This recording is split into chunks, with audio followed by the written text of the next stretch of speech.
o Racing no jogo da ida pela Recopa Sul-Americana, campeão da Libertadores contra campeão da Sul-Americana. O Racing campeão da Sula, ganhou do Cruzeiro na final, e o Botafogo campeão da Libertadores ganhou do Atlético Mineiro. Olha aí, né?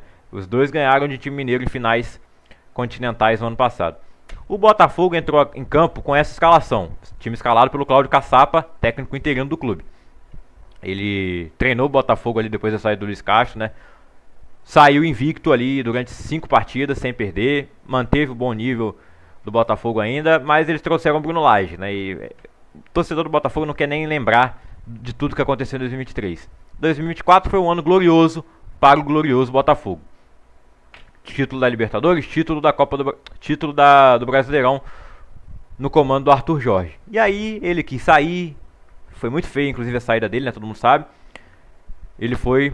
Não tô falando que ele não possa sair pra ganhar mais. O problema é o jeito que ele saiu, né? Se ele admitisse, pô, eu quero ganhar mais, Botafogo, você vai pagar? Não vai, então eu tô aceitando a proposta aqui do Catar, fui embora. Partiu ao Rayhan. Foi o que ele fez, mas não dessa forma, né? Ele meio que culpou o Botafogo pela saída dele. Pelo técnico não ter cobrido a oferta, assim.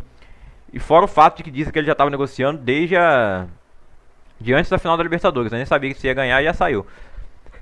Bom, o Botafogo está sendo treinado pelo Caçapa. O Vasco Matos estava encaminhado para ser o novo técnico do Botafogo. Treinador que atualmente está no Santa Clara de Portugal. E meio que ele usou o Botafogo também, né? Porque ele conseguiu uma renovação para ganhar mais lá no Santa Clara. Não vai vir. E o argumento seria de que... A desculpa seria de que ele não tem a licença da UEFA. Ele só tem a licença para trabalhar em Portugal. Ele não pode comandar em competições continentais. E também não poderia comandar o Botafogo, então... na Libertadores ou na Recopa. Engraçado que o Caçapa tem essa licença, né? Mas, enfim, ele não é treinador oficial ainda, mas já está cursado. O Botafogo então entrou em campo com essa escalação aí. O John no gol. Lembrando que o Botafogo perdeu o Thiago Almada, Luiz Henrique, os dois principais jogadores do time. O Luiz Henrique foi pro Zenit da Rússia e o Thiago Almada foi pro Lyon, que também é time pertencente ao John Textor. Olha a escalação do Botafogo. John, Vitinho, Danilo Barbosa jogando na zaga. O Bastos se machucou ali na reta final do ano passado e não voltou a 100% até hoje, né? O Adrielson foi embora também. Ele pertencia ao Lyon, estava emprestado, aí voltou e agora foi negociado com outro time da Europa. Então o Barbosa ali, mais uma partida muito ruim dele, inclusive, né? Só tá se metendo em confusão, perdeu um dente lá no clássico contra o Flamengo. E ele fez o pênalti no primeiro tempo nesse jogo. Pênalti cobrado pelo Vieto, Luciano Vieto, que pouco tempo atrás foi vinculado com o futebol brasileiro. Tá jogando no Racing, camisa 10, cobrou muito bem o pênalti, abriu o placar pro Racing no primeiro tempo. E foi o que aconteceu no primeiro tempo, o pênalti cometido pelo Barbosa e o gol do Vieto. O primeiro tempo foi muito ruim, muito fraco, assim, poucas chances pros dois lados. No segundo tempo, quando o Botafogo ia melhorando na partida, mas ainda assim uma partida muito ruim do Botafogo, aí o Racing consegue fazer o segundo gol com o Adrian Manuel Martínez, artilheiro do Campeonato Argentino na última temporada, artilheiro dessa atual edição, muito bom, o camisa 9 do Racing, fez 2 gols lá naquela final da Sula contra o Cruzeiro, e ele faz o gol que sacramenta a vitória do Racing. Gol de cobertura, mandou bem lá na comemoração, né, dizendo que para qualquer problema Jesus é a melhor solução. E o Racing destacou muito bem isso, né, diferente de outros clubes que sempre abafam. Mas enfim, também o manifesto religioso, né, eu não acho que o clube deva se manifestar, mas claro, o jogador, independente da religião que for, né, ele tem o direito de professar sua fé ali no campo, como o Paulinho, por exemplo, que faz isso, né, fazia no Atlético Mineiro, ele tá machucado no momento, não tá fazendo gol no Palmeiras, né, mas ele é uma religião diferente da cristã. Enfim, religião, né, fala de religião aqui. Futebol. O Botafogo vem pro jogo da volta com esse placar diverso, 2-0, e o John Textor meio que disse que ele tava cagando e andando por esses jogos da Recopa e da Supercopa. Foi assim na Supercopa do Brasil, perdeu pro Flamengo, tava lá sem o treinador, né, era o Carlos Leiria, o treinador interino, e agora o Cláudio Caçapa, um cara mais experiente. Eu acho que foi uma boa escolha trazer ele para ser auxiliar permanente do Botafogo. Mas quem vai ser o treinador agora? O Vasco Matos não vem mais. Vai voltar a pensar no Tite? Vai voltar a pensar no André Jardine, que tá lá fazendo um ótimo trabalho no México? Qual vai ser do Botafogo? Falaram do Roberto Mantini, ex-técnico da seleção italiana, mas será que ele vai vir? Seria muito engraçado ver o Vasco Matos, né? Não aconteceu. Ia ser um meme aí, né? O Vasco treinando o Botafogo, não aconteceu. Agora é esperar o jogo da volta. O Botafogo tem sim condições de ganhar no tapetinho. Inclusive é o assunto que deu o que falar essa semana, né? A discussão sobre a grama sintética. vários jogadores se posicionando contra, né? Os principais jogadores aí do futebol brasileiro, Neymar, Lucas, Gabigol,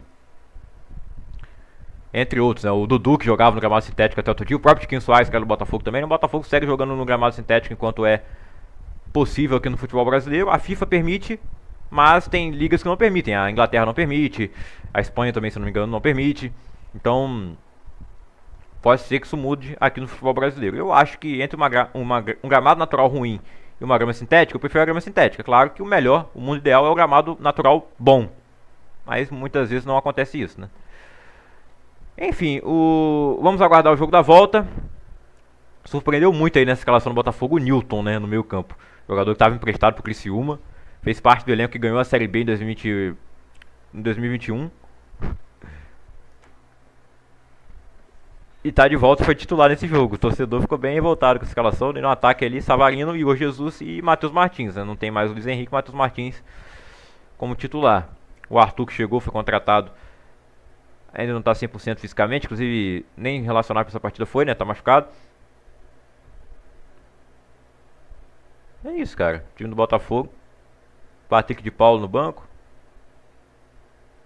Juan Cruz, que foi contratado, fez sua estreia, entrou no lugar do Alan, tentando fazer gol no final. E o Cuiabano também entrou no segundo tempo no lugar do Matheus Martins e foi expulso.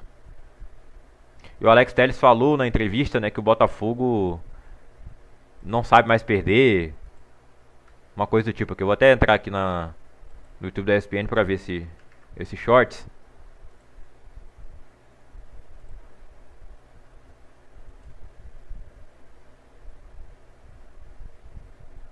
Ninguém gosta de perder, ainda mais a gente que perdeu pouco ano passado. É difícil falar porque a gente não veio com esse propósito, ninguém gosta de perder, ainda mais a gente que perdeu pouco ano passado, mas eu acho que a gente tem que levar as lições de hoje lá pro Newton Santos na próxima semana, tem um clássico domingo, mas está tudo em aberto. Acho que esse grupo já demonstrou muito no passado e vai ter que demonstrar novamente, que continue confiando na gente, porque a gente confia muito nesse jogo ainda, tá tudo em aberto, a gente sabe a nossa força na nossa casa e a gente vai fazer de tudo para reverter esse resultado. É difícil falar porque a gente... O Abel Klopp Guardiola mandou aqui, tem Hag no fogão. Quanto que impacta ainda não ter um novo treinador contratado desde a saída de Arthur Jorge? O que impacta no time do Botafogo? Hoje temos que é o Caçapa, ele veio, teve alguns dias para trabalhar conosco, é um grande líder.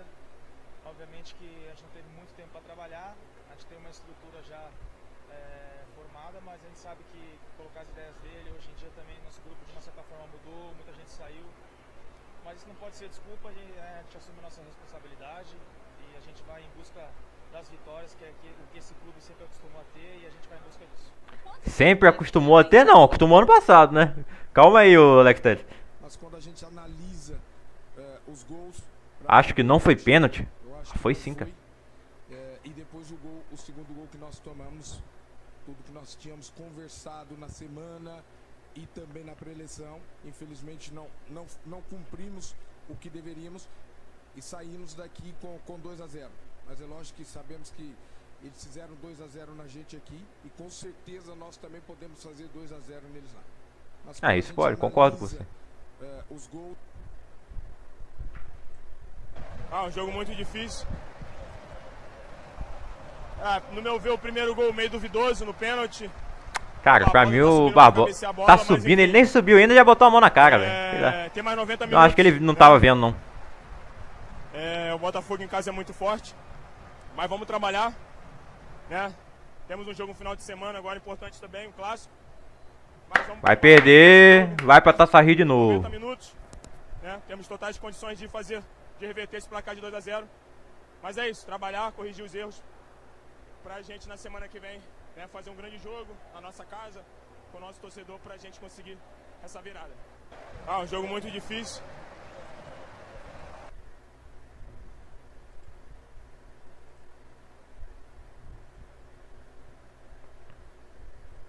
O que o Botafogo vive hoje, a coisa mais natural do mundo, quase como se fosse planejada.